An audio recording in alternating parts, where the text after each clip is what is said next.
En el caso de él ya tenía un compromiso, por eso no puede estar hoy, entonces yo estoy tomando este día, pero los siguientes sábados él continuará con la temática que a él le corresponde y yo los veré posteriormente cuando termine el profesor sus puntos y temas establecidos en el sílabo. Así es que aquí estamos entonces para continuar con esta segunda clase que es de Evangelios Apócrifos. Ya como dijo la persona que me presentó, control técnico, vamos a decirle así.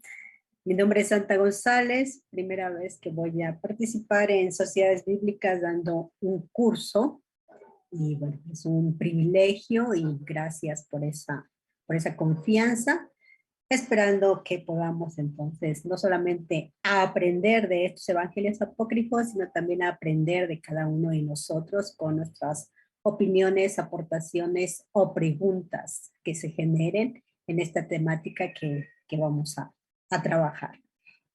Muy bien, ustedes ya conocen el sílabus que está presente en el aula virtual, y la primera clase que ya tuvieron con el profesor Barreda es los apócrifos cristianos, definiciones y clasificación. Pues ya ahí hablaron un poquito de lo que serían los evangelios apócrifos y también por qué ese nombre.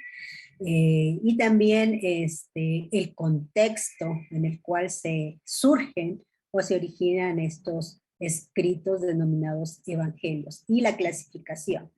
Hay un gran grupo de este tipo de literatura, y bueno, ya se han hecho algunas clasificaciones, algunos autores ponen una clasificación de cómo podrían identificarse o cómo se identifican estos textos y estos escritos. Bien, nuestra segunda temática de este día es canon y apócrifos del Nuevo Testamento. Pero como está aquí el nombre, apócrifos del Nuevo Testamento, no solamente hay de los evangelios, sino también de los libros de los Hechos, del libro de Apocalipsis, de las cartas paulinas. Hay apócrifos, pero vamos a enfocarnos más en esto, en los evangelios. Aunque ya se mencionaron, pero también vamos a volverlos a recordar un poquito más, pero desde esta perspectiva, ¿sí? El canon y apócrifos del Nuevo Testamento, y este tema general está dividido en canon y literatura apócrifa del Nuevo Testamento, características literarias y semejanzas entre estos grupos, o en estos cuerpos de textos, que serían los evangelios canónicos y los evangelios apócrifos. Mitos que se han dado con respecto a los evangelios apócrifos y la importancia de esta literatura para el cristianismo y los estudios bíblicos. Esos serían nuestros puntos que trataremos de abordar en este día.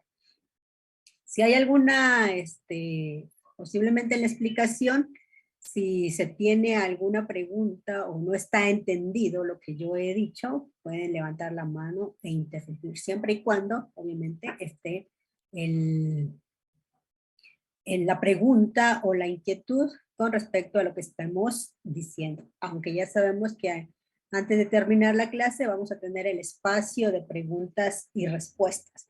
Pero como les mencionaba, si en el desarrollo, en la exposición o en la explicación no hay algo entendible o que quieran que les vuelva a repetir, lo pueden hacer sin ninguna preocupación. Muy bien, vamos entonces a iniciar con nuestro primer punto. Este PowerPoint igual está ya en el aula. Que obviamente también tiene los puntos solo específicos que nosotros hemos considerado que deben de estar en estas plantillas. Canon y apócrifos del Nuevo Testamento. Y el primer punto, canon y literatura apócrifa del Nuevo Testamento. Si bien es cierto el tema de la canonicidad o del canon, creo que no es desconocido para nosotros. Ya tenemos una idea de lo que se trata el canon, o qué es el canon, y en este caso aplicado al texto bíblico o a la Biblia, como es nuestra designación tradicional y habitual que le damos al texto escrito, ¿sí? La Biblia. También podríamos nosotros preguntarnos qué aspectos determinan o qué aspectos determinaron que un libro sea canónico y otro no, o que se le haya dado esta designación de apócrifo. Y bueno, consideramos que es lo mismo apócrifo que no canónico. ¿Tienen similitud o cuál sería esa diferencia o esa diferenciación? Y también otra de las preguntas que nos podría generar esta temática es, ¿qué relación tiene el tema de la inspiración en este grupo de libros que son considerados como apócrifos o designados como apócrifos? Entonces hay algunas preguntas que vamos a tratar de responderlas en esta explicación y en este desarrollo de la temática. Entonces, al igual que el Antiguo Testamento, porque ahora nos encontramos en el Nuevo Testamento, fue necesario que los libros del Nuevo Testamento pudieran tener también un marco canónico o pudieran organizarse como libros oficiales o que hubiera un canon de libros, en este caso del Nuevo Testamento. ¿Y qué es el canon? Bueno, en términos así muy generales, es esa lista. Bueno, algunos lo definen como ese catálogo de libros considerados canónicos, ¿sí? Y este tema de canónico tiene la relación o está implícito estos temas de inspiración, de autorización. Inspiración, ¿por qué? Porque están en consonancia o estos libros tienen o presentan la revelación de Dios. Y también autorizados, ¿por qué? Porque tienen esta autoridad para la enseñanza en la iglesia. Y hablemos de iglesia en nuestros términos actuales, porque para este tiempo, tanto el Antiguo Testamento como el Nuevo Testamento, la iglesia estaba representada por el pueblo de Israel, por la comunidad judía del primer siglo, o las comunidades que posteriormente nosotros las entendemos y las interpretamos como iglesia. Entonces, esta lista oficial de libros canónicos sería el tema del canon o haría referencia a lo que es el canon. Y sabemos que para esta lista oficial, ¿sí?, no fue de la noche a la mañana, sino que hubo un proceso, tanto en el Antiguo Testamento como en el Nuevo Testamento. Hubo un proceso para poder determinar qué libros deberían de integrar este canon bíblico. Hablando del Nuevo Testamento, a finales del siglo I, ya el canon del Antiguo Testamento ya estaba oficializado. La historia nos dice que es en el famoso concilio de Yavne, de Javnia, se utilizan estos dos términos dependiendo de los autores que leamos. El concilio de Yavne o de Javnia o Yavnia, para algunos podrían mencionarlo, ya está cerrado o ya está establecido este canon del Antiguo Testamento. Ya se había fijado entonces este conjunto de libros que conformaban el Antiguo Testamento.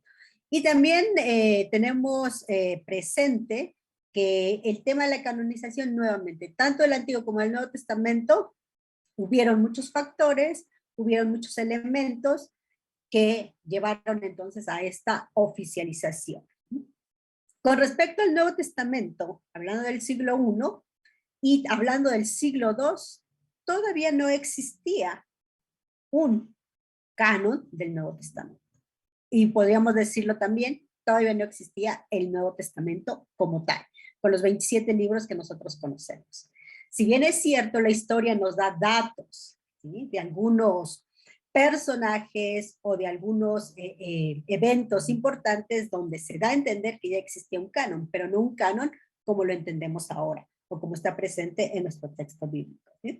Es decir, para el siglo II todavía no existía un canon del Nuevo Testamento. Todavía no se tenía una lista oficial.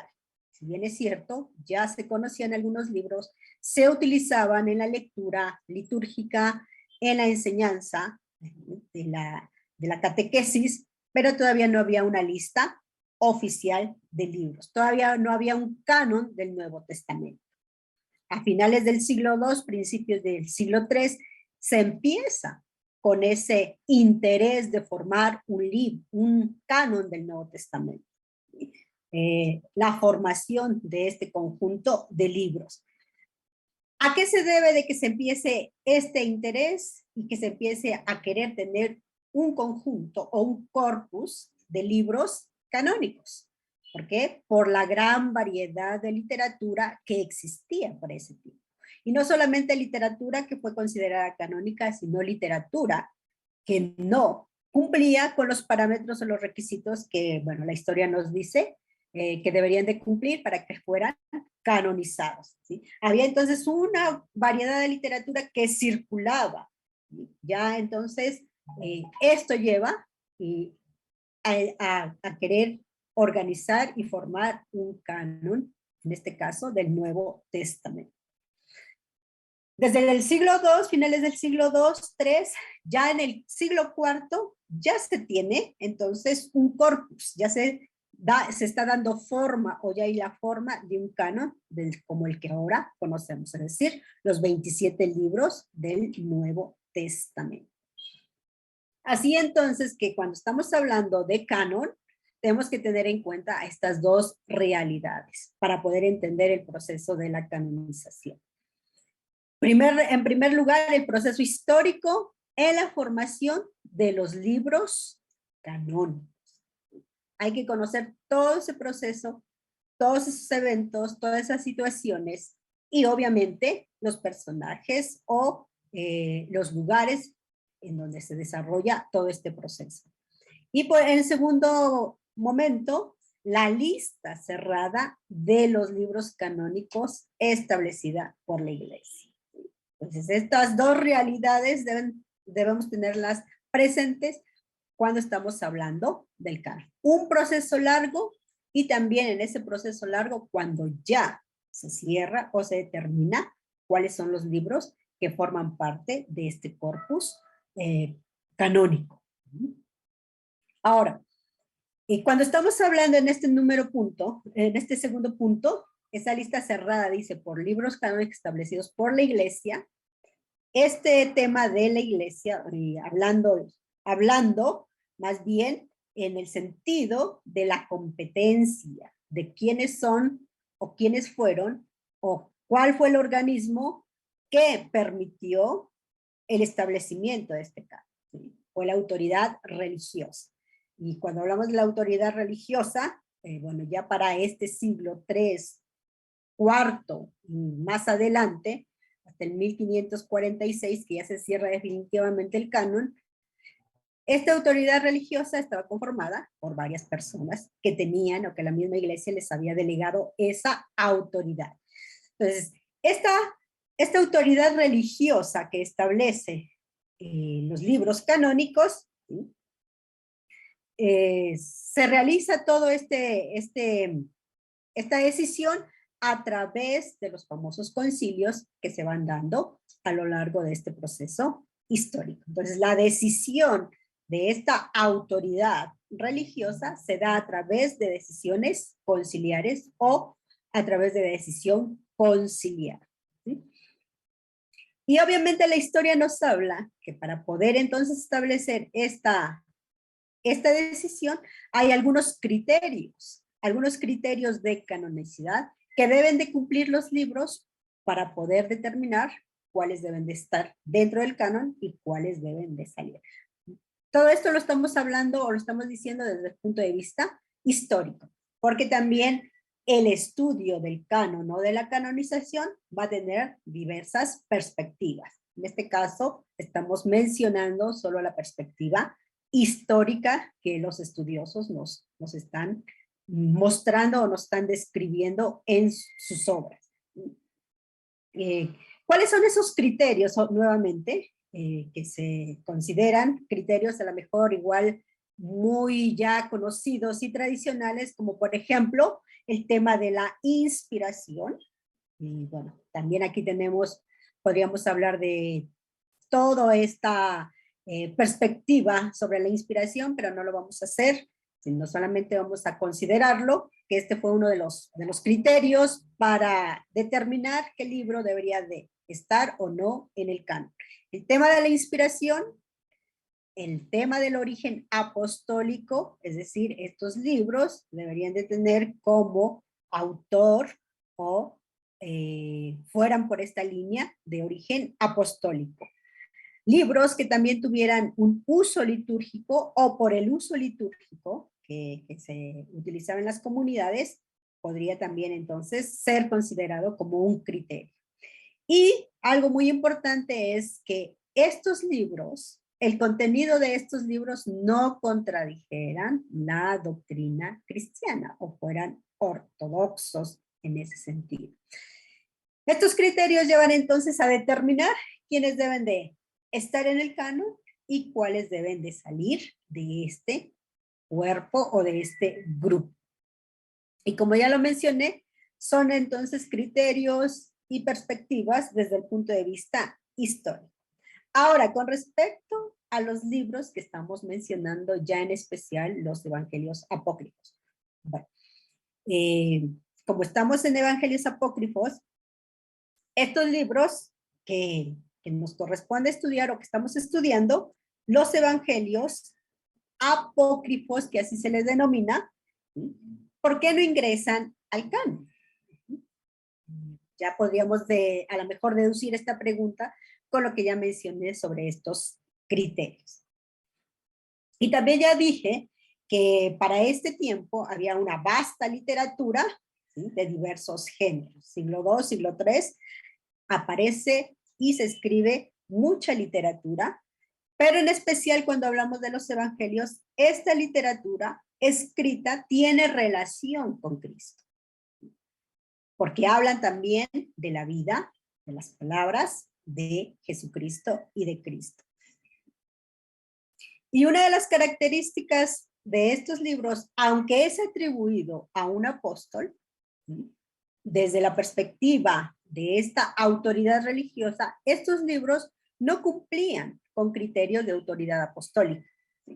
Y además de eso, estos libros también estaban difundiendo sus propias ideas, o ideas que estaban contradiciendo, como ya mencioné, a la ortodoxia en este sentido. Estos evangelios que se identifican como evangelios, pero no eran evangelios. Es decir, tanto los evangelios canónicos como los evangelios apócrifos, los autores nunca los denominaron como evangelios, o nunca los titularon como evangelios.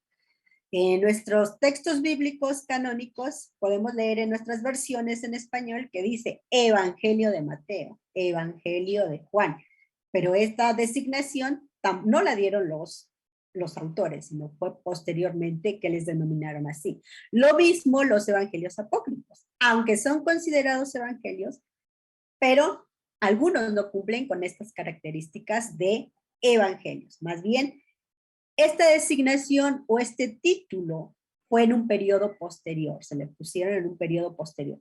Aún los fragmentos o los manuscritos que se tienen de algunos evangelios apócrifos que dicen evangelio, por ejemplo, de Santiago, son de traducciones o versiones posteriores a su original. No son evangelios, ¿por qué? Porque tampoco su contenido se ajusta a lo que significaría el evangelio o a lo que es la estructura de evangelio.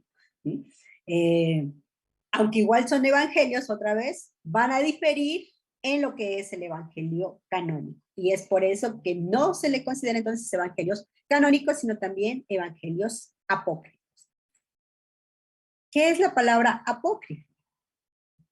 ¿O qué significa la palabra apócrifo? ¿Por qué se les dice apócrifos? Aunque la palabra apócrifo, aún para nuestro contexto actual, tiene una connotación negativa, Porque si yo les digo, vamos a leer el Evangelio apócrifo de Tomás, a lo mejor causa un poco de sorpresa, ¿sí? El por qué vamos a leer ese Evangelio, porque ya la palabra apócrifo tiene entonces esa connotación negativa. Para ese tiempo fue adquiriendo también esa connotación negativa. ¿Por qué? Porque estos textos, no solamente los evangelios, sino ya les mencioné que también tenemos hechos, el libro de los hechos como apócrifos, en las cartas de Pablo también apócrifas, el Apocalipsis también como apócrifos, y algunos otros textos más considerados apócrifos que no están dentro del texto o que no están en relación con la Biblia, que son considerados apócrifos, ya eran considerados entonces una literatura falsa. Y toda esta idea la fueron transmitiendo los padres de la iglesia en el siglo III. Entonces, ¿qué es apócrifo? La palabra apócrifo, aunque era una connotación negativa para esta literatura, pero para los que leían y utilizaban estos textos no tenía esa connotación negativa. Más bien, eran textos considerados sagrados también. Sagrados para estos grupos que los usaban. ¿Por qué? Porque también los leían y también los veneraban. Estos grupos, estos diferentes grupos cristianos que estaban presentes en este periodo que hemos mencionado, consideraban estos libros como sagrados. Los leían y los veneraban. Entonces, todos estos grupos establecidos en el mundo de ese entonces conocido, tenían también por literatura sagrada estos libros que ahora nosotros conocemos o que se han denominado como apócrifos. Hay algunos autores que van a hacer entonces, toda una explicación también de lo que significaría esta literatura apócrifa. Algunos hablarían de literatura pseudoepígrafa, ¿sí? Es decir, escritos por una persona que no se conoce su nombre original, pero que se le atribuye a un personaje o a una persona conocida. En este caso, a algunos apóstoles. El término apócrifo, su etimología apócrifo, viene del griego, que se compone de dos palabras, apócrifos, la preposición apo de y crefos, que tiene que ver con oculto, con escondido, con secreto. La palabra apócrifo tiene esta connotación: oculto, escondido, secreto.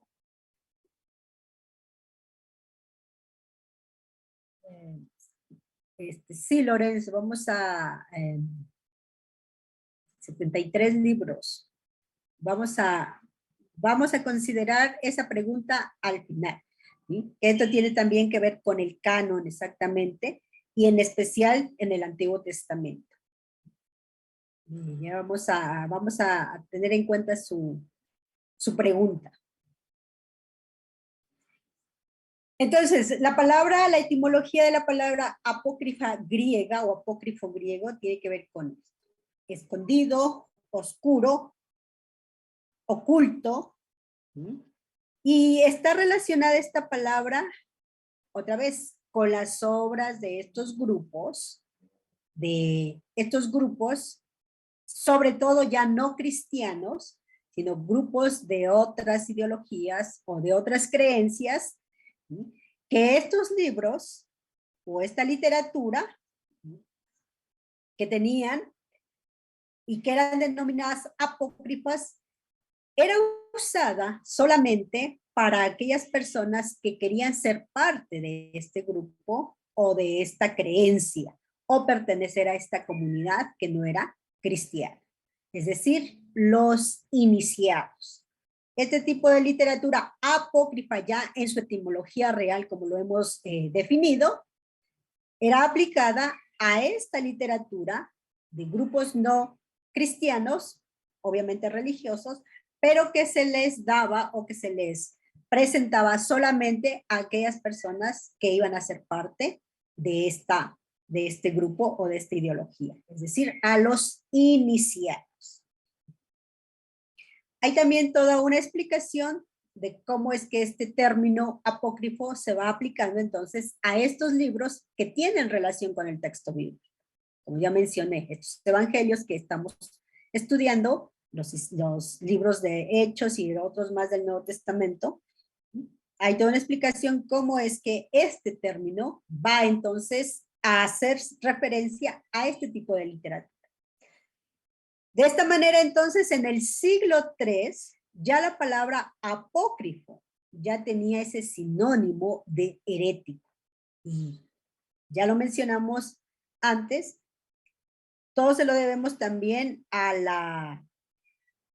trabajo que hacen los padres de la iglesia. Entonces, los padres de la iglesia empiezan a acuñar este término para hacer referencia a todo este tipo de literatura que no estaba en consonancia con el texto bíblico, ¿sí? Sobre todo a la literatura gnóstica, ¿sí? La van a tachar de falsa, la van a tachar de apócrifa. Y entonces ya para el siglo III, apócrifo era sinónimo de herético.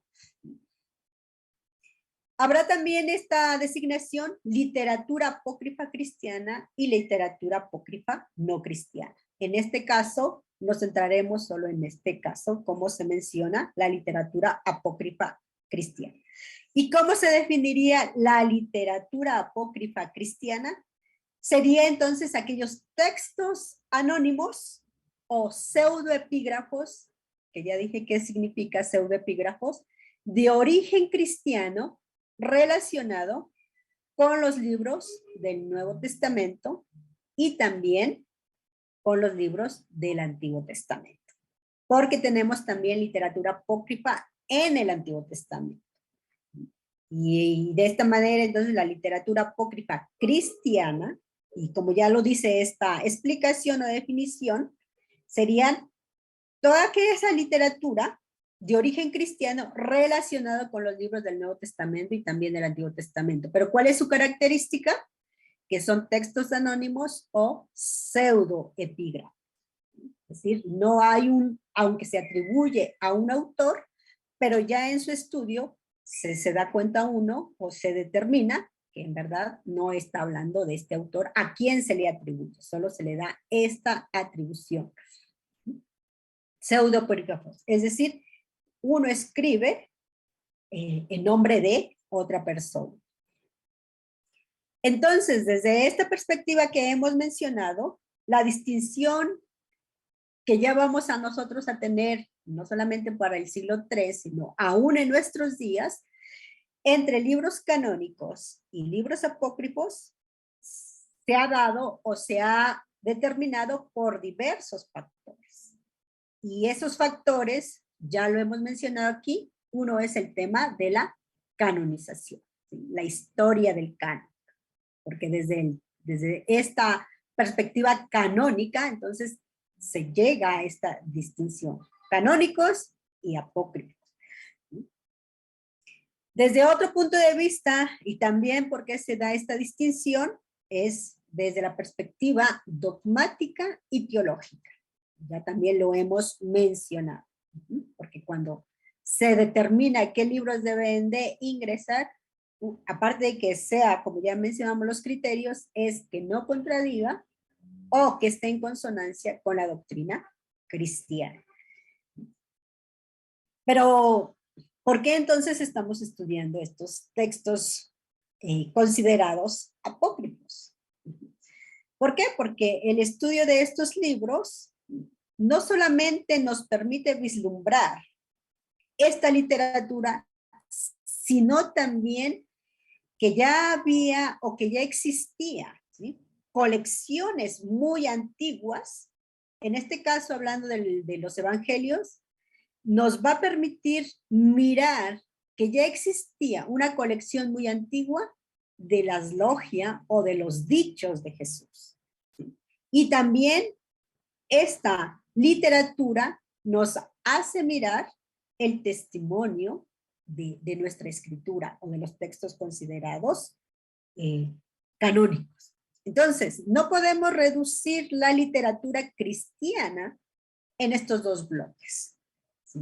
Desde el punto de vista dogmático, teológico, una literatura ortodoxa y una literatura apócrifa o herética. Es decir, no hay que decir que tenemos estos dos grupos, sino más bien, conforme vamos a ir estudiando, estos dos grupos se leían a la par en las comunidades, tanto del primer siglo como del segundo siglo o del tercer siglo, y estaban respondiendo a una situación y a una necesidad que la época se estaba presentando, o los desafíos que la época estaba presentando.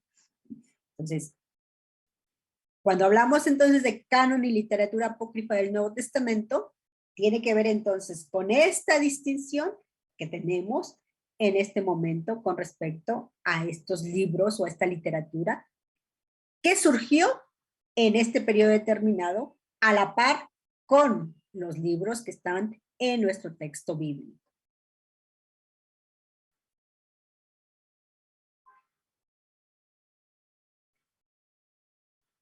Número 2.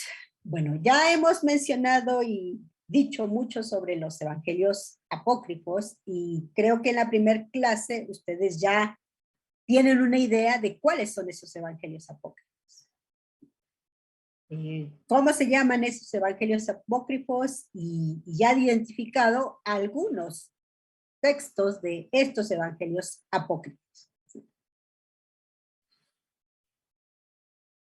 Como ya dijimos, hubieron algunos factores que permitieron que estos libros no entraran al tema de la canonización o del canon de la Biblia. Pero este número 2 dice características literarias y semejanzas. Estas características literarias y semejanzas, tanto de los libros canónicos como de los libros apócrifos, ¿no es un factor para que también sea considerado en la canonización? Vamos a ver por qué.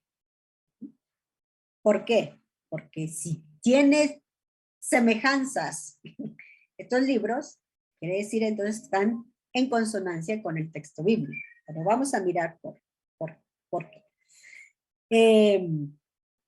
Primero vamos a tener en cuenta entonces esas características literarias y semejantes que tienen estos dos grupos de libros, o estos evangelios, porque hay una cantidad de evangelios, incluyendo los canónicos como los apócrifos. ¿Sí? Hay una gran cantidad de esta literatura. Primero, vamos a considerar el nombre o género, en este caso, de estos libros. Una característica literaria y semejanza tiene que ver con el nombre. Y cuando estamos hablando del nombre o género, es este término, evangelio o evangelios. Ya acá lo mencionábamos, que hay algunos libros que son considerados evangelios, pero no cumplen con esa característica de evangelio, pero son denominados evangelios. Entonces, el nombre o el género evangelio, tanto los libros canónicos como los apócrifos, surgen de la tradición oral y escrita. Su formación o composición tiene esta influencia, la tradición oral y la tradición escrita. Bueno, creo que también ya tenemos alguna idea de lo que es la tradición oral y lo que es la tradición escrita. Pero cuando nos centramos en los evangelios apócrifos, son dependientes de los evangelios canónicos. Podríamos decirlo así, los evangelios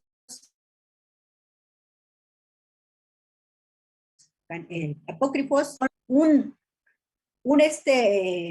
un segundo momento literario de los evangelios canónicos, es decir, son dependientes de los canónicos. ¿Por qué? Porque también estos evangelios apócrifos van a recoger dichos y sentencias de Jesús o enseñanzas de Jesús, los que son considerados como evangelios en el sentido de los canónicos. Entonces, el nombre y el género evangelio de estos libros con los canónicos.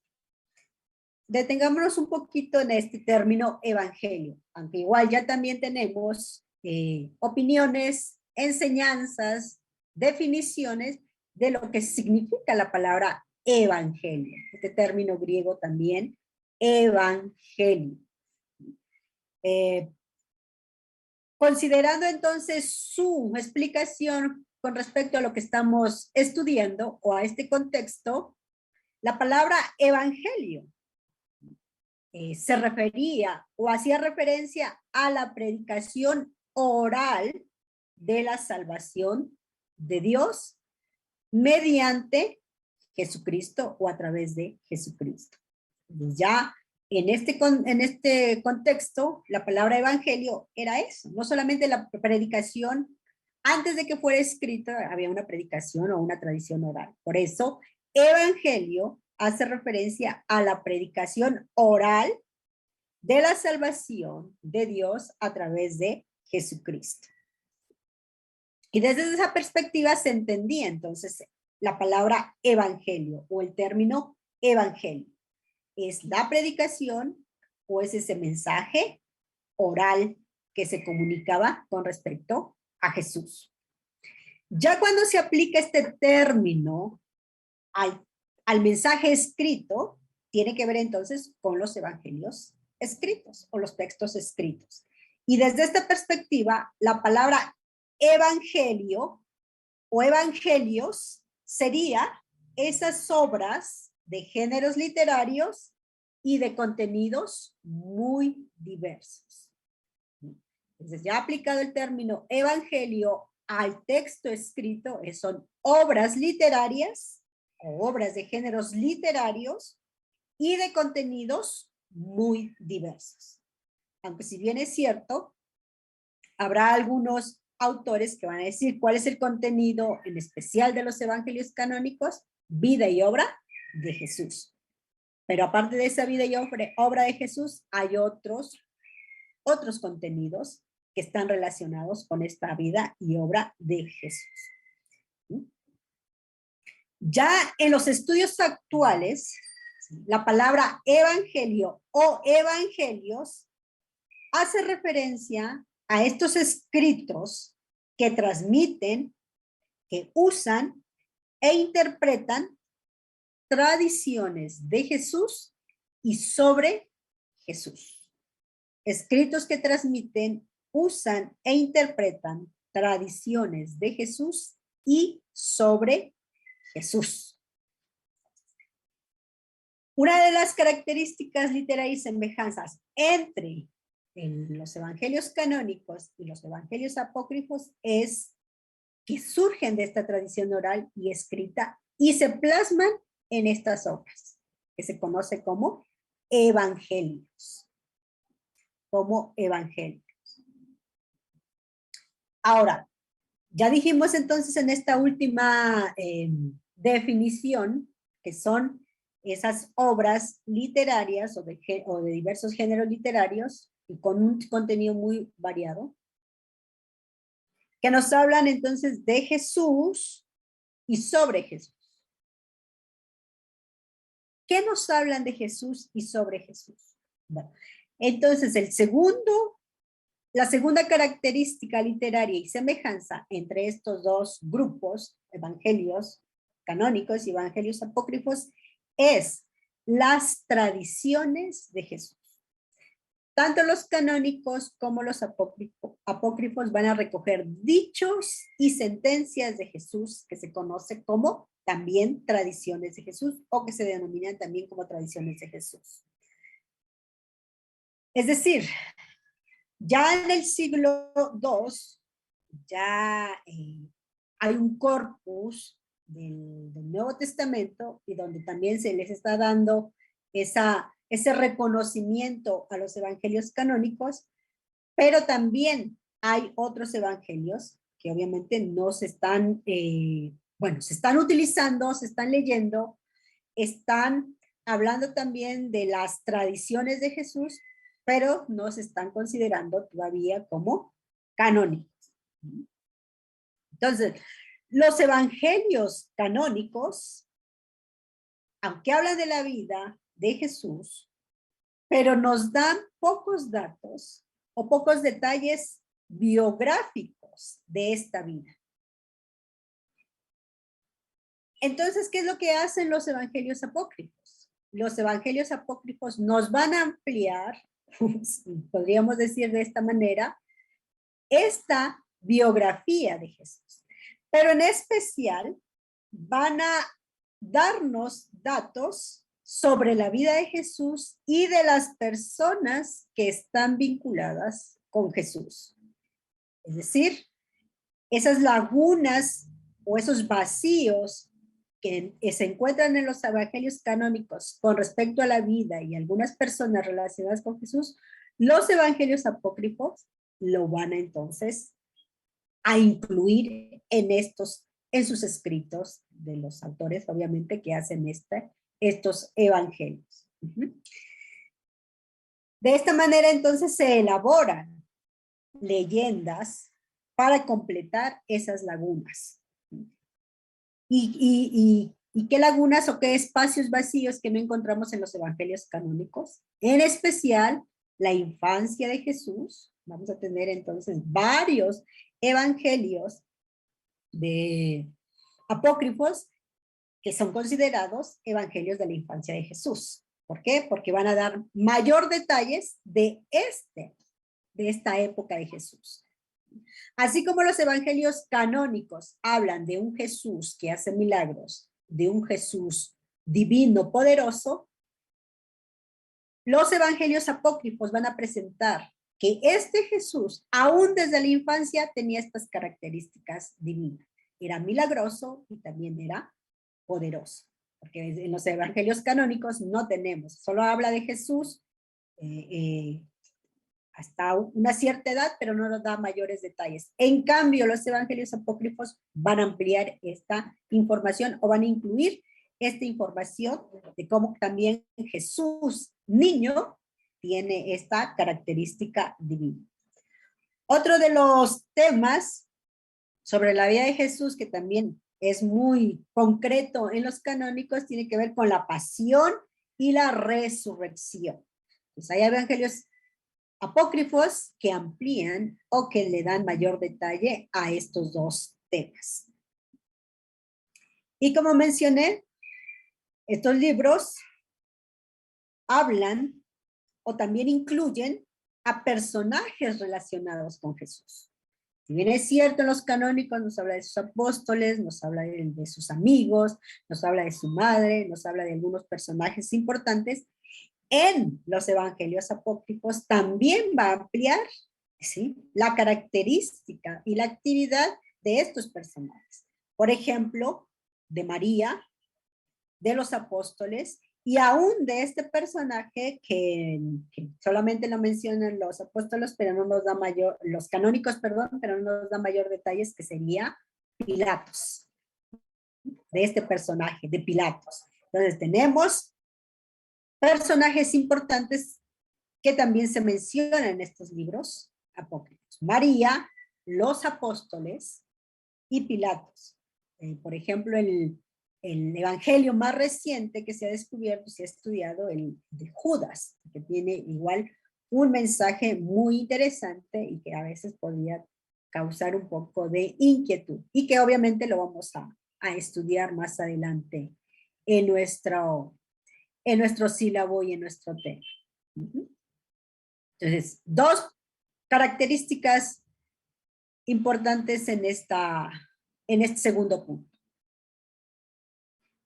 El nombre y el género y también la vida de Jesús. Y en este caso los apócrifos amplían un poquito aquellos vacíos que los canónicos no nos presentan en esta estructura.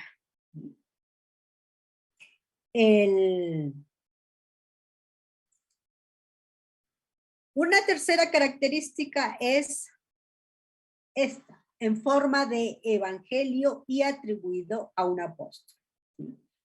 ¿Cuál es esa semejanza? Que se presenta en forma de evangelio y este escrito se le atribuye a un apóstol o a los apóstoles conocidos de ese tiempo. Entonces tenemos en los evangelios apócrifos el evangelio de Felipe, el evangelio de Bernabé, el evangelio del pseudo Tomás o del pseudo Mateo, el evangelio de María Magdalena, el evangelio de Judas, que ya lo mencioné, que es el que se ha descubierto recientemente, el evangelio del proto Santiago y algunos otros más que son considerados apóstoles. Como ya mencioné, estos evangelios, aunque son denominados evangelios, algunos no cumplen con esta estructura o esta forma de evangelio. Pero sí, sí tienen algunos elementos que llevan a designarlo como evangelio. Como por ejemplo, reinterpretan los dichos de Jesús, pero no están cumpliendo con esa estructura de evangelio, como el género, que sería el tema de evangelio como lo hemos mencionado. Un cuarto aspecto o característica es que estos evangelios, al igual que los canónicos, fueron compuestos por comunidades judías. ¿Por qué hablamos en plural? Comunidades judías. Comunidades judías que abrazaron el cristianismo. Si bien es cierto, se atribuye a un autor, a una persona, pero tiene que ver con esto, con la tradición oral y escrita, porque esa tradición oral, ¿dónde es que se preserva? ¿Dónde es que se guarda? ¿Dónde es que está presente? Es en la comunidad.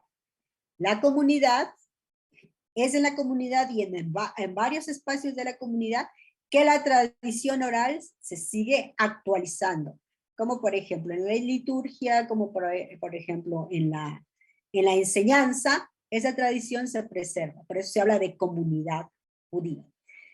Después de esa tradición oral, entonces fue necesario que se ponga por escrito. De esta manera, igual, cuando estas comunidades judías necesitaban tener entonces este conocimiento mucho más amplio sobre la vida de Jesús, se pone por escrito toda esta literatura que hemos mencionado. Comunidades judías que abrazaron el cristianismo, o que tenían igual un trasfondo cristiano. Esto nos lleva a decir entonces que había una necesidad por parte de grupos particulares por justificar sus propias ideas teológicas. Y aquí tiene que ver entonces con la expansión del cristianismo. La expansión del cristianismo ya no lo va a decir en un libro canónico, el libro de los Hechos, en su capítulo 1, que este evangelio no solamente se quedó en Judea, no solamente se quedó en Samaria, sino que salió hacia los confines de la tierra. Y ya sabemos también por el libro de los Hechos, por este apóstol Pablo, que el cristianismo se expande a toda Asia Menor, hacia el occidente. Y bueno, y ya en épocas posteriores, porque estos libros apócrifos se fechan entre el 3 y el 4, 2, 3, 4 después de Cristo, ya para este tiempo, ya tenemos entonces la iglesia de Oriente y la iglesia de Occidente. Y algunas iglesias de Oriente, obviamente, le van a dar relevancia e importancia a este tipo de literatura. Entonces, estos libros entonces, al igual que los canónicos, que fue una necesidad por el cristianismo para justificar la teología y su creencia, también para estos grupos particulares fue necesario que con esta literatura pudieran justificar sus ideas teológicas. Es por eso que posiblemente no coinciden con los evangelios canónicos. Cuando digo esto, podríamos entonces poner aquí de ejemplo los famosos evangelios gnósticos. que ya también más adelante los van a conocer, los evangelios gnósticos. Y estos evangelios gnósticos atribuyen a Jesús la revelación secreta de los misterios que van a coincidir con el grupo que los está utilizando o con el grupo que los está considerando como propios.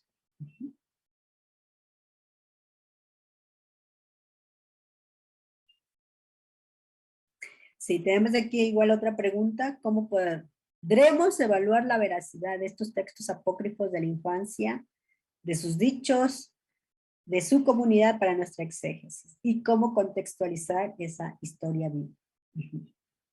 Sí, interesante la pregunta, que igual creo que la vamos a responder en el punto número 4. Y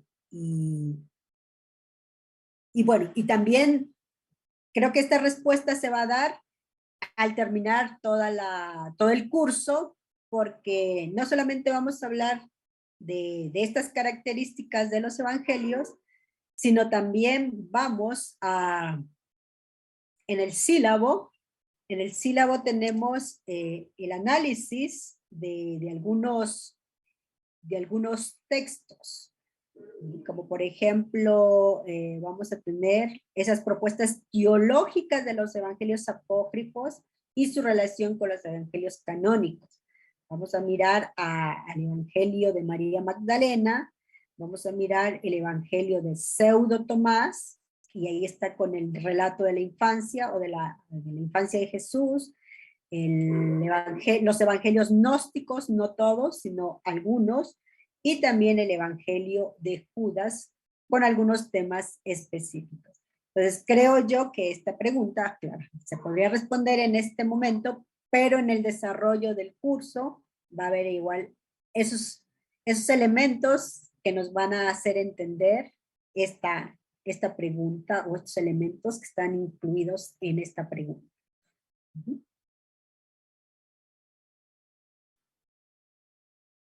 Bueno, entonces mencionábamos que estos evangelios, entonces, compuestos por comunidades, era por ese elemento, ese aspecto. Necesidad por parte de estos grupos particulares de justificar estas ideas teológicas o sus ideas teológicas. Ideas teológicas que no coincidían con con los evangelios canónicos. Y un ejemplo de ellos serían los evangelios gnósticos, ¿no? Que ya se ha mencionado cuál era esa característica o perspectiva de los evangelios gnósticos. Presentar a Jesús como el que tiene o conoce esa revelación secreta de los misterios.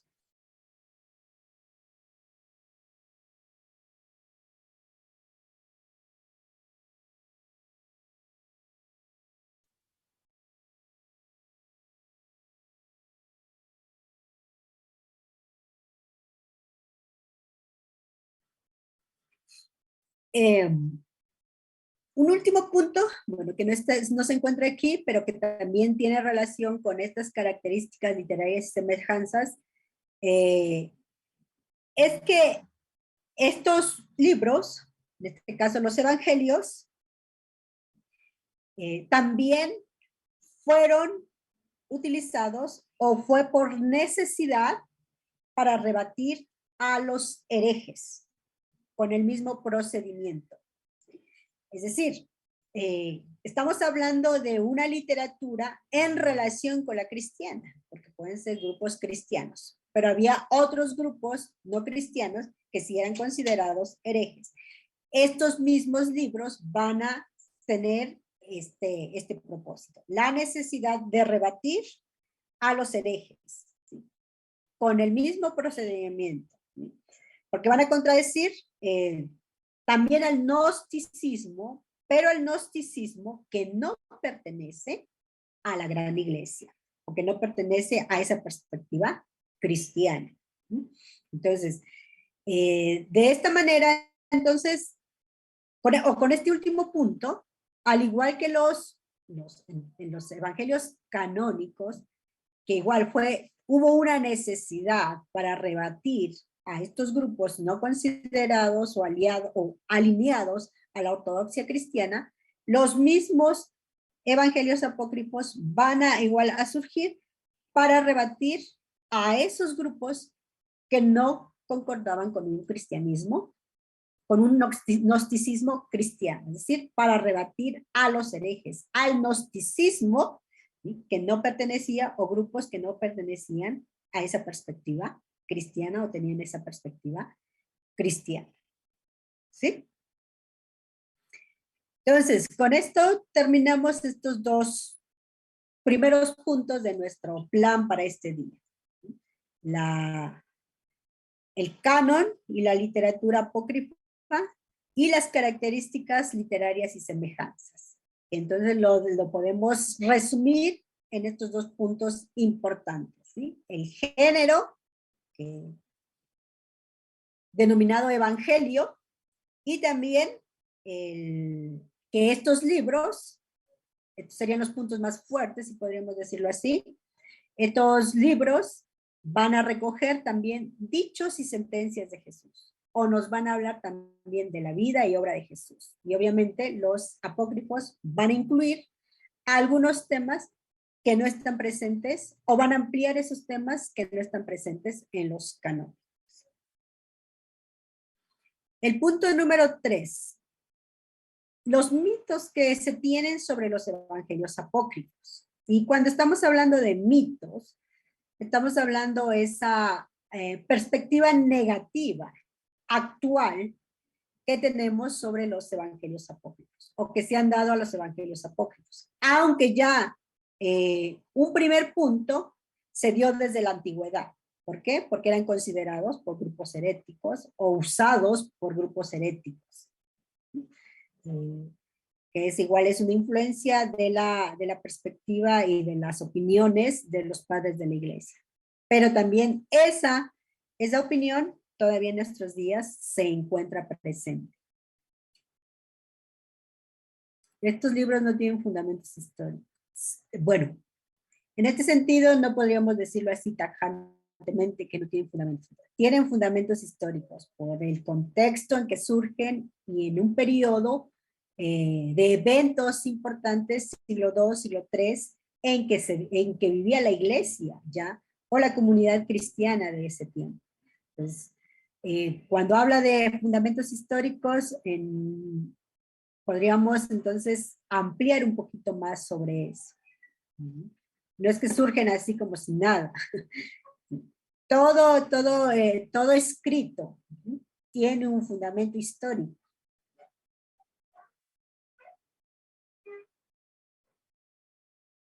O no sé a qué se refiere como con fundamento histórico.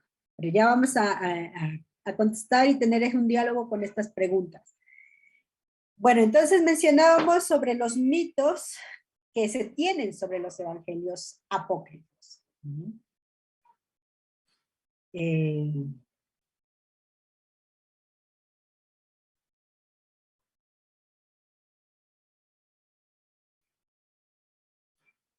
En la antigüedad, como ya lo mencioné, estos libros, en especial los evangelios apócrifos, fueron desprestigiados por esta idea, porque eran utilizados o eran usados por los grupos heréticos o considerados heréticos algunos grupos. Sobre todo, ya lo hemos mencionado y está acá también, los gnósticos, ¿sí? El pensamiento gnóstico, o que presentan también un pensamiento gnóstico. Por los docetas, por los valentinianos y algunos otros grupos que ya están presentes y que nos muestran también los evangelios canónicos. En especial los últimos libros del Nuevo Testamento, como por ejemplo Primera de Juan, Pedro, que hace referencia a falsos maestros, Apocalipsis y algunos otros libros que ya dan a entender que hay grupos que se han infiltrado en la misma comunidad y están causando alguna confusión a los hermanos o a los creyentes de la comunidad cristiana. Primera de Juan, sobre todo, hace toda una referencia a ello.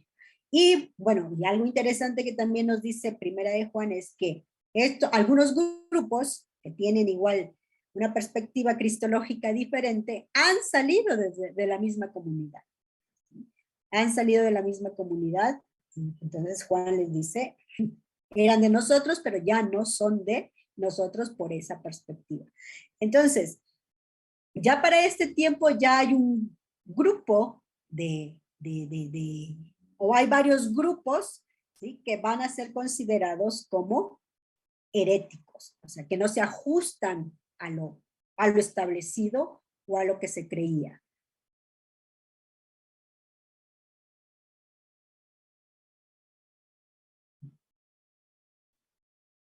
No se ajusta entonces a lo que se creía. Entonces, grupos considerados heréticos, los egocetas, los valentinianos, los gnósticos, sobre todo, que es el grupo que más se menciona, y como ya lo hemos dicho también, hay todo un grupo que se conoce como evangelios gnósticos. Y hay un libro que creo que está en el material que se les dio, que se llama así, Evangelios Gnósticos.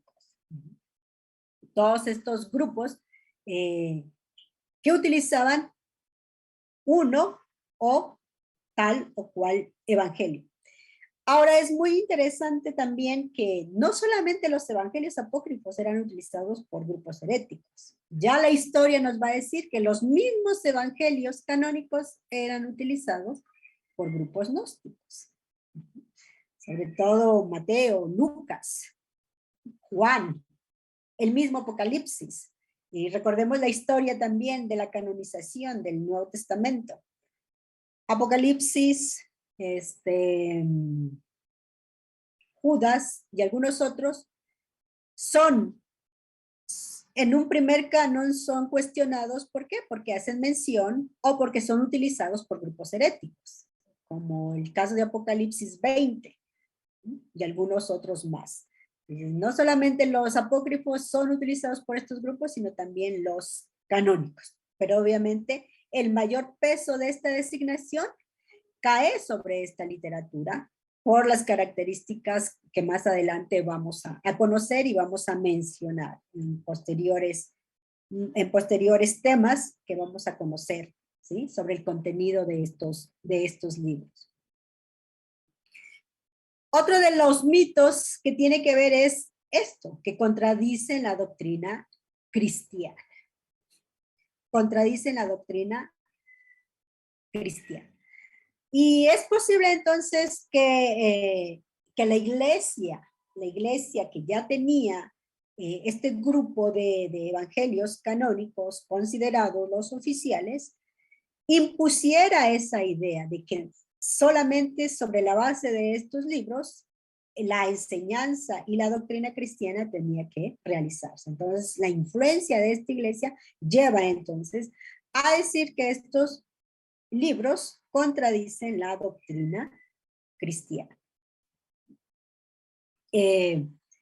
Lo que decía aquí este comentario que se puso, los apócrifos sí aportan historia, es lo que más aportan, por cierto. Lo que no es confiable en los aspectos interpretativos teológicos.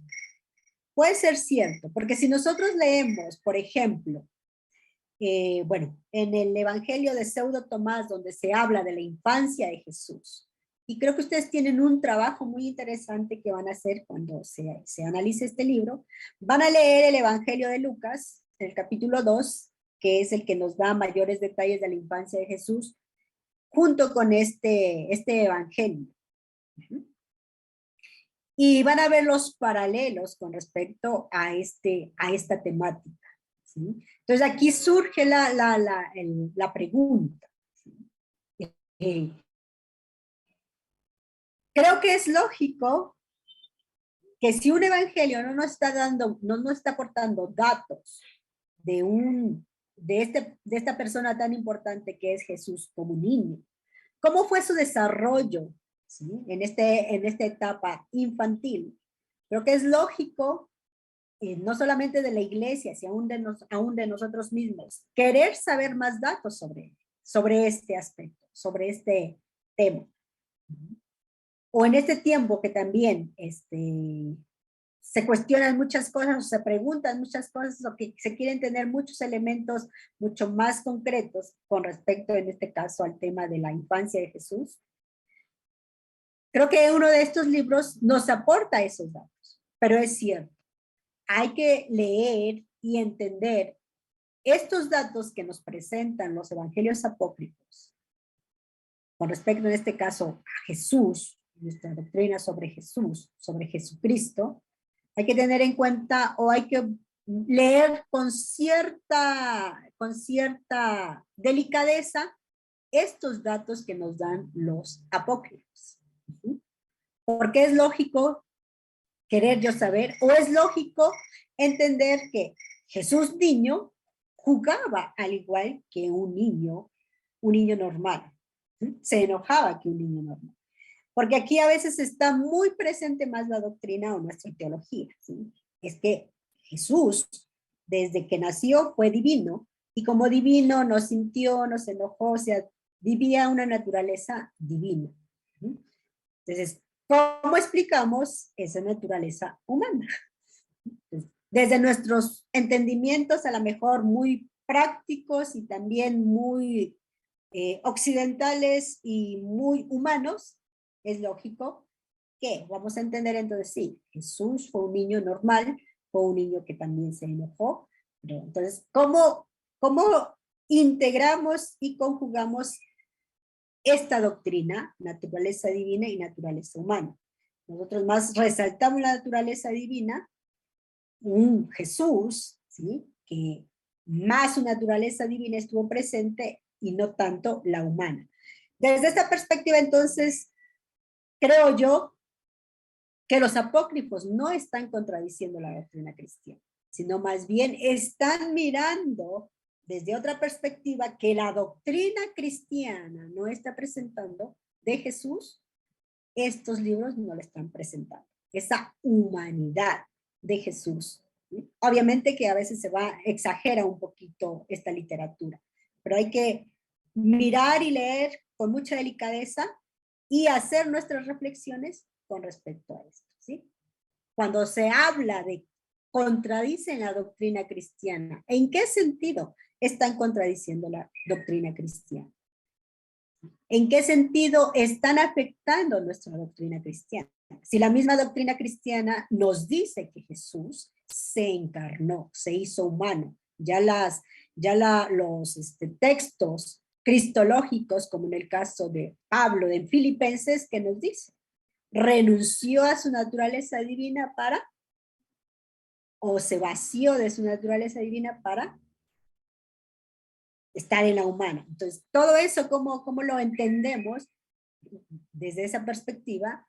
Y por qué contradice nuestra doctrina cristiana, o por qué contradice nuestra doctrina cristiana estos libros. Ahora, para poder tener, creo que mayor argumento sobre estos mitos, es necesario la lectura, no de todos los evangelios, pero sí de algunos evangelios, para poder tener mayor fundamento en este sentido. Creo que el tercero es un poquito más entendible, aunque ya igual lo hemos mencionado. Uno de esos mitos es que estos libros no fueron escritos por apóstoles, ni los mismos evangelios canónicos fueron escritos por los apóstoles. Ya la investigación bíblica nos da algunos datos y algunas opiniones con respecto de quién escribió Mateo, quién escribió Juan, quién escribió Lucas. Ustedes están mirando también evangelios sinópticos y creo que ya han mencionado algo sobre esto. ¿Quiénes son los verdaderos autores de estos evangelios canónicos?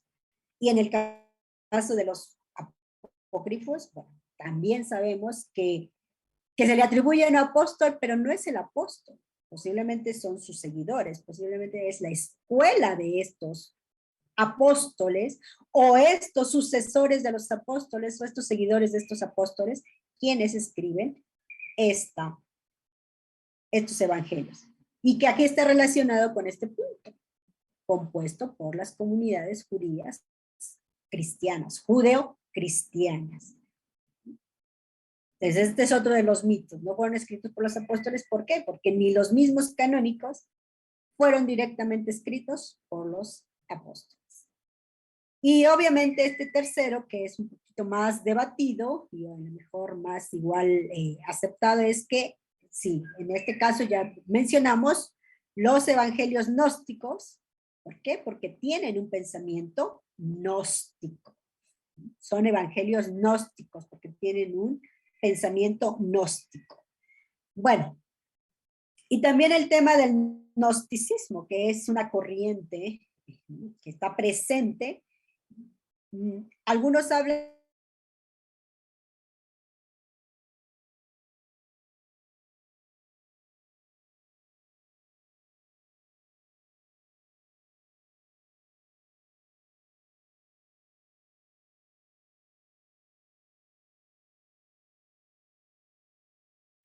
y podrían ser considerados esos intelectuales, ¿sí? Esos intelectuales a la moda de ese tiempo, ¿sí?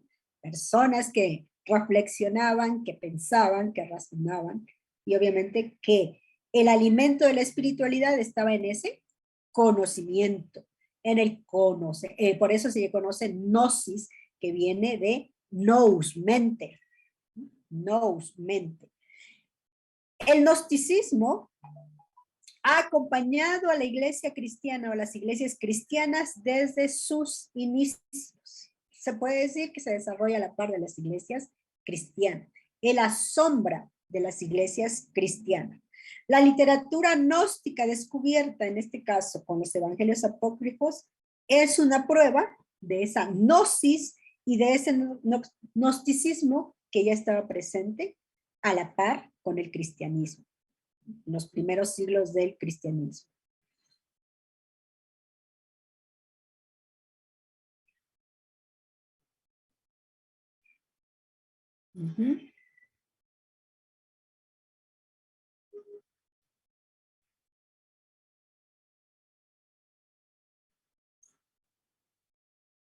Entonces, el gnosticismo, un gnosticismo cristiano que también se habla y un gnosticismo que no es cristiano.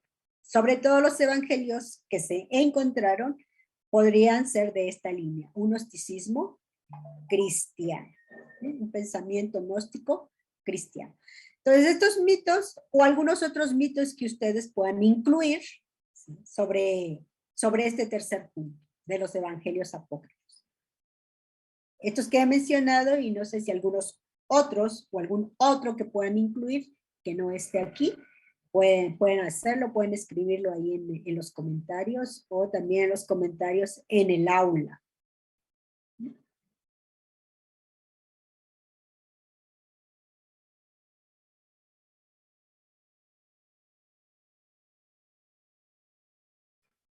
Vamos a nuestra siguiente.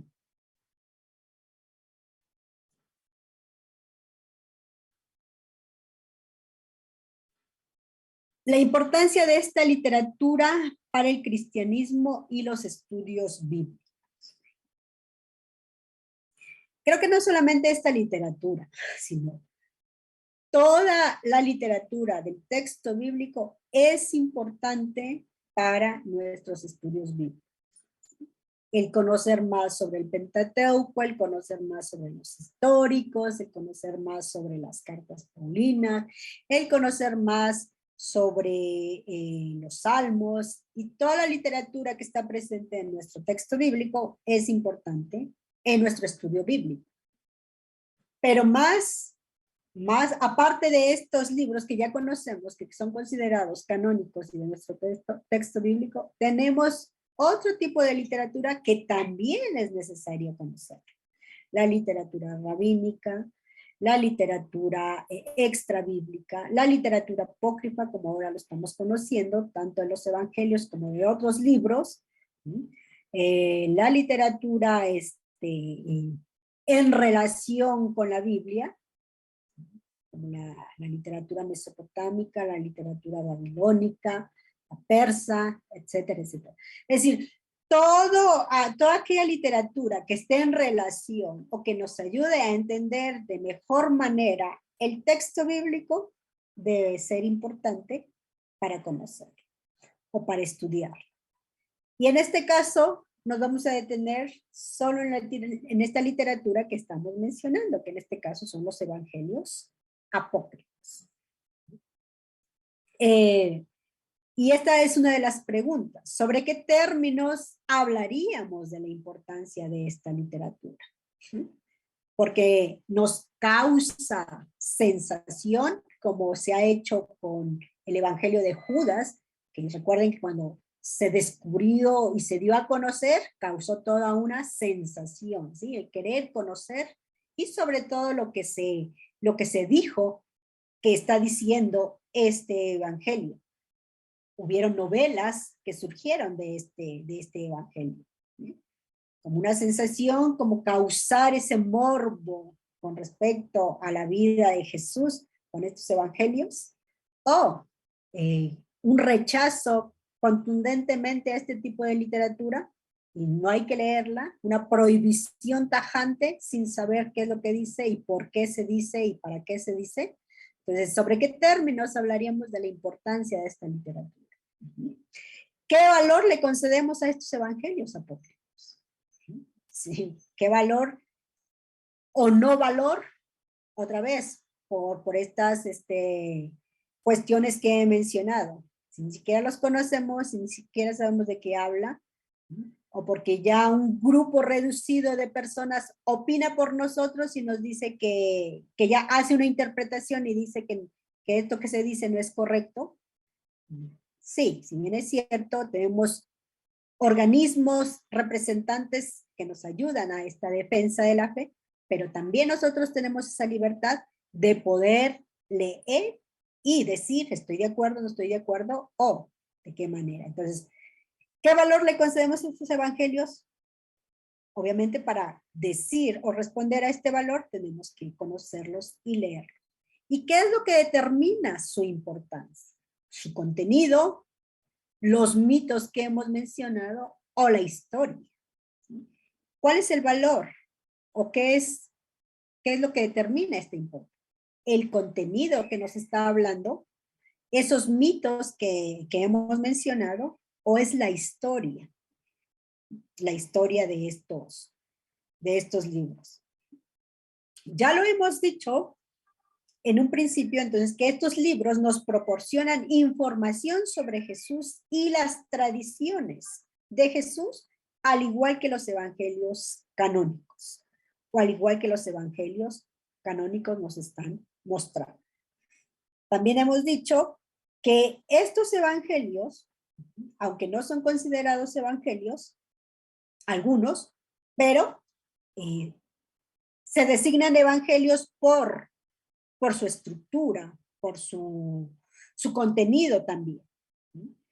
¿Por qué? Porque estos evangelios también recogen y transmiten las enseñanzas de Jesús. Cuando estamos hablando de esas enseñanzas de Jesús, cuando estamos hablando del contenido de esas enseñanzas de Jesús, los estudiosos han dividido estas enseñanzas o estas tradiciones de Jesús en algunos grupos. Dichos de Jesús, apotegmas o paradigmas de Jesús, colecciones de milagros, relatos legendarios, la infancia de Jesús y también la pasión de Jesús. Es decir, todo este contenido lo tienen los evangelios canónicos como también los evangelios apócrifos. Como ya he mencionado también, de toda esta literatura que se designa como evangelios, en este caso no solamente los canónicos, sino también los apócrifos, no todos son verdaderos evangelios.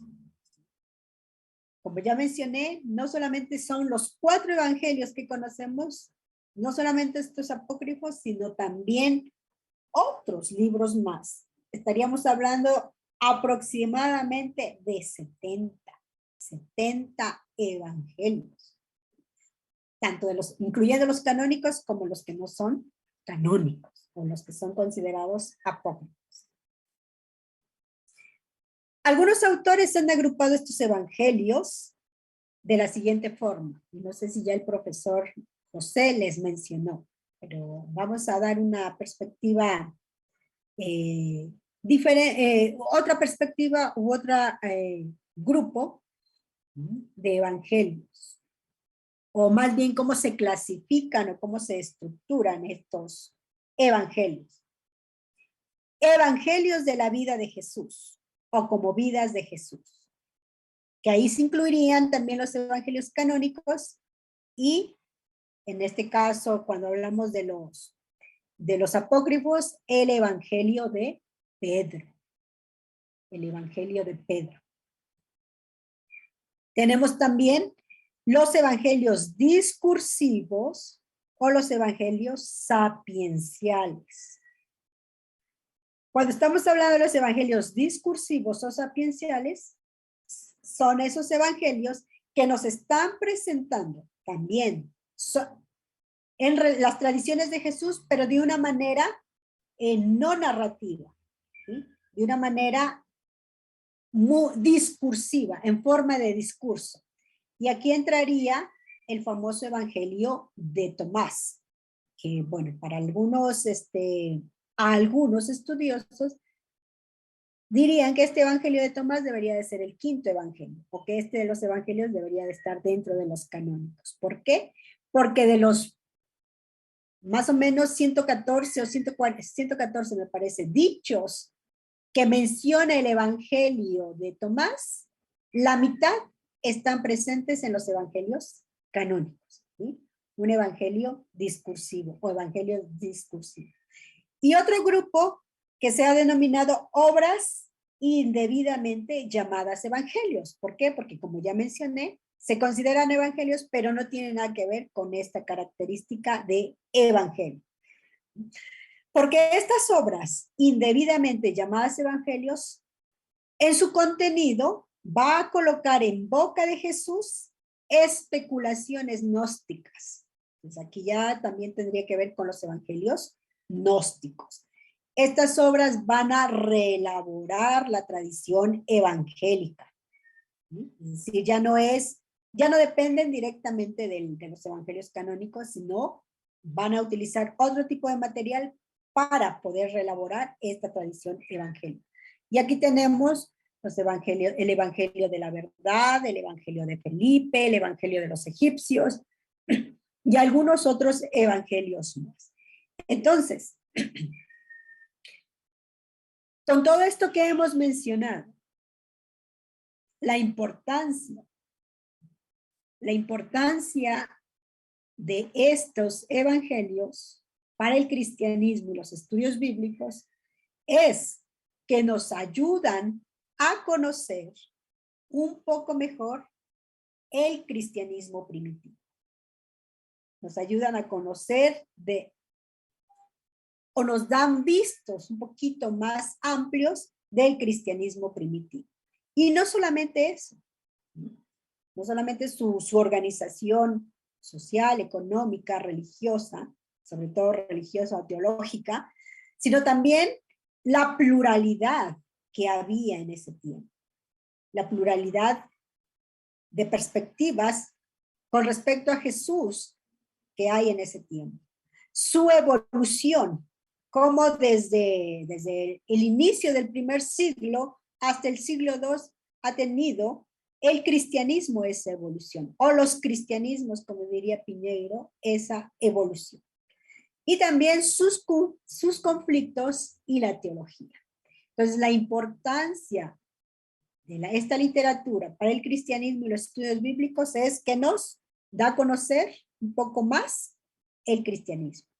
Su pluralidad, o la pluralidad que había, la evolución que vive, los conflictos que se presentan en las comunidades, no solamente cristianas, sino también no cristianas, o el cristiano con las no cristianas, esos conflictos que se dan, y la teología. Entonces, estos libros nos amplían este conocimiento con respecto al cristianismo.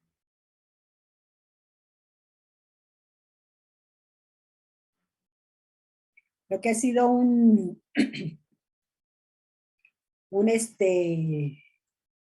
recorrido general con respecto a estos evangelios y en estos temas que hemos nosotros presentado. Los evangelios canónicos y los evangelios apócrifos. Canon y apócrifos del Nuevo Testamento. Sí, hermana Rocío. Sí, buenos días, hermana. Buenos días. Usted mencionaba que los evangelios apócrifos hay que darle una lectura muy fina.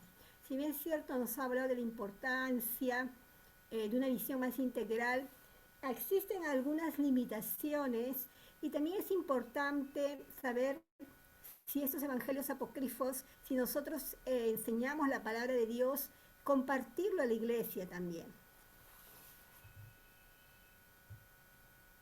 Así es. El esto de compartir a la iglesia, igual, debemos, creo que conocer el espacio, o tener el espacio, el tiempo, y la manera de cómo compartir esto en la iglesia. ¿Por qué? Porque la iglesia también es muy diversa en sus perspectivas y en sus posiciones, aunque tenemos una doctrina en común, una posición teológica en común, pero igual, cada persona, como ya lo mencioné, tenemos esa libertad de opinar o de decir está bien, no está bien. Y a veces, como ya lo dije, estos mitos con respecto a este tipo de literatura a veces es mucho más fuerte y no permite el diálogo ni la apertura. Entonces, por eso sí, hay que compartir en la iglesia, pero saber el espacio, saber el momento y también la forma de cómo enseñarlo y cómo explicarlo. Vamos entonces, antes de darle el espacio a Edwin, vamos a responder esta pregunta que dice, ¿por qué la Iglesia Católica reconoce 73 libros como parte de la Sagrada Escritura? Así es que Edwin, lo tengo presente para responder esta pregunta y le doy espacio y después vamos con la siguiente que nos preguntaron y así es la persona que va a levantar la mano. Muy bien. Entonces, ¿por qué la iglesia tiene, en este caso la Iglesia Católica, reconoce 73 libros como parte de la Sagrada Escritura? Esta respuesta tiene que ver o está relacionada con el canon, que ya lo mencionamos. El canon de la Escritura, y en este caso del Antiguo Testamento. Igual vamos a dar la respuesta desde el punto de vista histórico. Aunque hay diversas opiniones, igual con la canonicidad del Antiguo Testamento. La misma situación que hemos nosotros dicho en el Nuevo Testamento, siglo II y siglo III, hay una vasta literatura, no solamente considerada canónica ya desde nuestra perspectiva, sino también no canónica.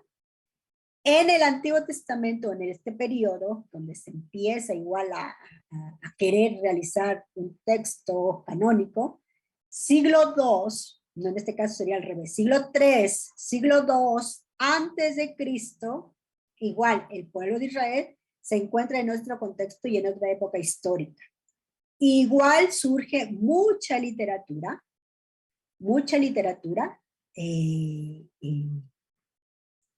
hablemoslo así, no canónica. Aquí igual hay literatura apócrifa y también otro tipo de literatura. Pero en este caso, los 7 libros que se encuentran en el Antiguo Testamento, en este caso de la versión católica, responde entonces a que en esa literatura o cuando se conforman este tipo de literatura, hay versiones que recogen estos libros que no se encuentra en la Tanakh hebrea. La Septuaginta es el testimonio de esta literatura que se conoce como deuterocanónica, no se conoce como apócrifa. Estos 7 libros que ya los voy a mencionar.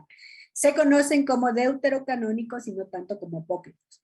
Y es la Septuaginta, la primera versión que se realiza, o la primera traducción que se realiza del texto hebreo al texto griego. Y los fragmentos que se tienen de esta versión y posteriormente algunos otros documentos evidencian que estos 7 libros están presentes ahí. ¿Qué nos dice la historia? Y con algunos otros elementos más, dice la historia entonces que posiblemente hay 2 momentos en la historia del canon. Un primer momento, el canon alejandrino, y un segundo momento, el canon palestinense. Ese primer momento del canon alejandrino sería un canon largo, donde están estos libros que ya dije que se denominan deuterocanónicos. ¿Cuáles son? El libro de Judith, el de sabiduría, el de eclesiástico, primera y segunda de Macabeos, el de sabiduría, el de primera y segunda de Macabeos, el de Baruch y el de Judith. Son 7 libros que evidencian o que están presentes en la Septuaginta y que con esto se deduce que habría un canon alejandrino, aunque algunos autores no están de acuerdo con eso, y que hubo un canon largo. Bueno, desde la perspectiva tradicional más se manejan estas 2 perspectivas. Y el canon corto, que es el palestinense, serían los 39 libros que conforman algunas Biblias cristianas. Recordemos, bueno, en todo el proceso histórico también, que se dan, sobre todo ya en el 1546, cuando mencioné que se cierra el canon con estos 73 libros, tanto del Antiguo como del Nuevo Testamento.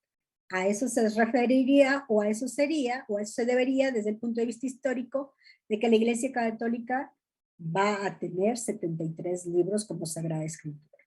Bueno, y habrá otras opiniones con respecto a que nosotros tenemos menos, 66 libros. Pero eso será una clase posterior. Ahora sí, hermano Edwin.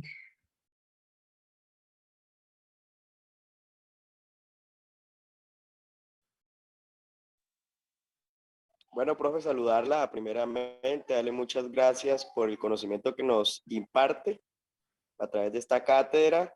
Bueno, y quería hacer una pregunta respecto de pronto a una recomendación paulina y también de Juan, donde Pablo dice que a Timoteo aconsejándole dice, tenga cuidado de la falsamente llamada ciencia, que de acuerdo a estudios que he realizado, pues se habla o se refiere a los gnósticos. Y habla también en Juan de los que niegan al Hijo. Entonces, presentándose allí como una situación de conflicto y que me lleva como a pensar qué tan beneficioso es de pronto compartir a la iglesia estos conocimientos cuando el apóstol Pablo y el mismo Juan dice que niegan, de pronto en Juan niegan a... Ya, mano. Perdón. Niegan al Hijo. Entonces me parece como muy interesante esto porque si compartimos esa literatura es como aceptarla y puede producir un problema doctrinal en la iglesia y aunque los apóstoles en el principio siempre se cuidaron de ello. Entonces, como recibir como una apreciación de parte suya respecto a este tema, profe Santa. Está bien, gracias por su pregunta. ¿Me puede repetir nuevamente la cita que mencionó?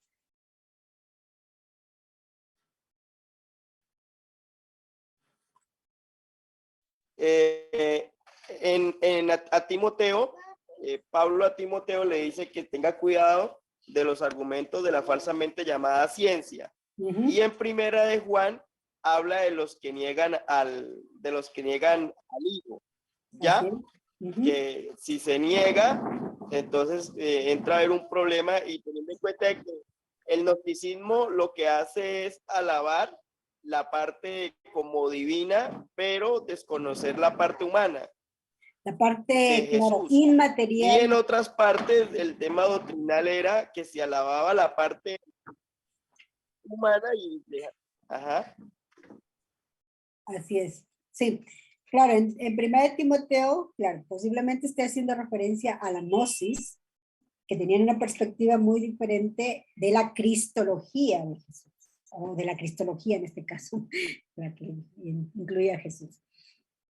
Y Juan está llamando la atención a tener en cuenta que hay algunos grupos o algunas perspectivas igual cristológicas que, por ejemplo, en el 5 o en el 4:5, que donde dice, si alguno de estos espíritus niega que Jesús vino en carne y en sangre, hay que tener cuidado.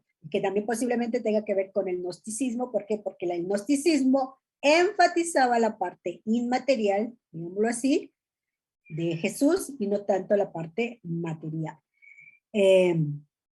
Ahora, en este caso, Edwin, muy bien sus apreciaciones y la cita de estos textos, pero aquí ya estamos haciendo interpretaciones. Si bien es cierto, Pablo le está recomendando a Timoteo tener cuidado de enseñar estas perspectivas diferentes, y lo mismo en Juan, pero está respondiendo al contexto de ese tiempo. Porque la confusión de los hermanos era eso, que había grupos que están enseñando eso, y si él sigue enseñando eso, también iba a traer confusión. Pero en este contexto actual, en nuestro contexto actual, ubiquémonos en nuestro, no sé, por su acento, lo identifico acá por Sudamérica, o posiblemente estoy equivocada. Pero en nuestro contexto actual de América Latina,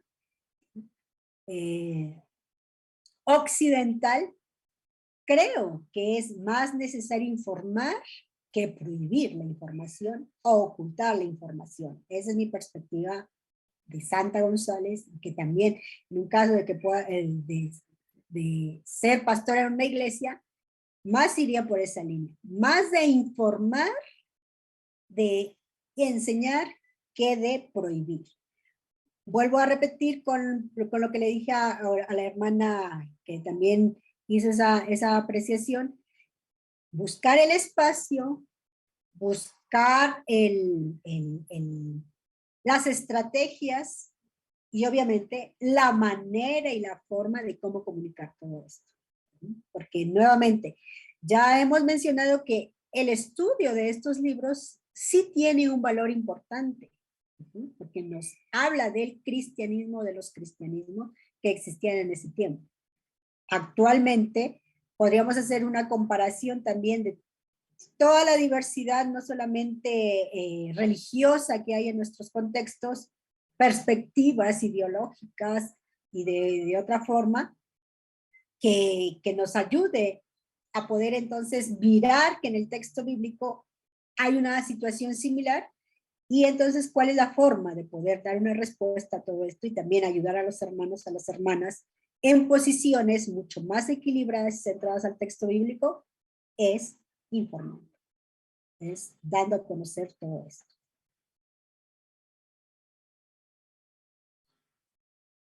Nos dice: ¿cómo podremos evaluar la veracidad de estos textos apócrifos de la infancia, sus dichos, su comunidad, para nuestra exégesis y cómo contextualizar la historia bíblica?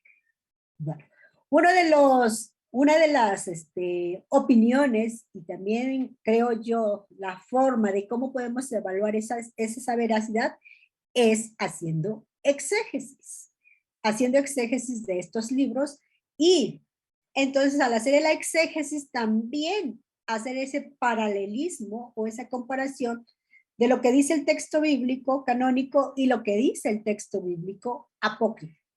Y también en conjunto con los datos históricos que nos dan algunos autores desde la perspectiva canónica, y también tener en cuenta igual el contexto histórico de estos textos. Es decir, esta evaluación veraz debería de ser de esta manera: exégesis como tal y contrastarlo con el texto bíblico y también con los datos históricos que se tiene del texto bíblico. Los eventos históricos donde surgen tanto los canónicos o la comunidad que nos está informando de los datos de Jesús y también de estos libros apócrifos.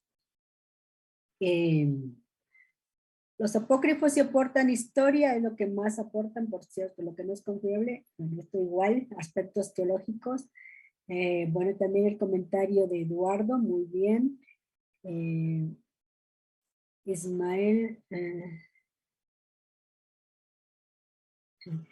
dice una pregunta que podría ser posible que los autores de los evangelios que pueden, bueno, en este caso entiendo que serían los evangelios canónicos, se pueden haber apoyado en algún dato de algún apócrifo.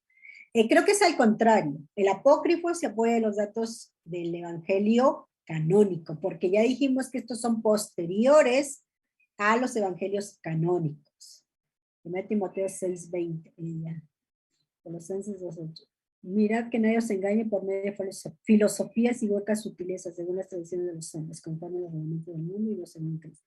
Colosenses 2:8.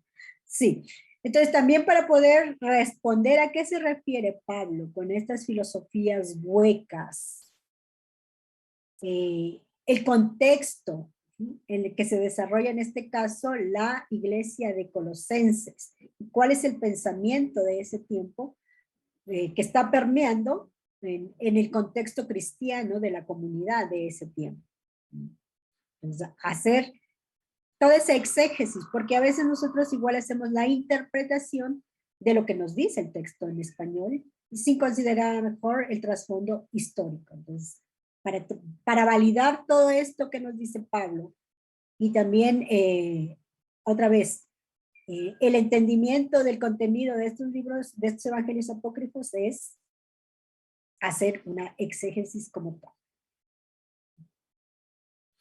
Bueno, creo que nuestro tiempo ha culminado. Si hay más preguntas o comentarios, lo pueden hacer en el aula y estaremos revisando para poderles responder. Muchas gracias por su atención, por su participación y seguimos en nuestro siguiente tema el próximo sábado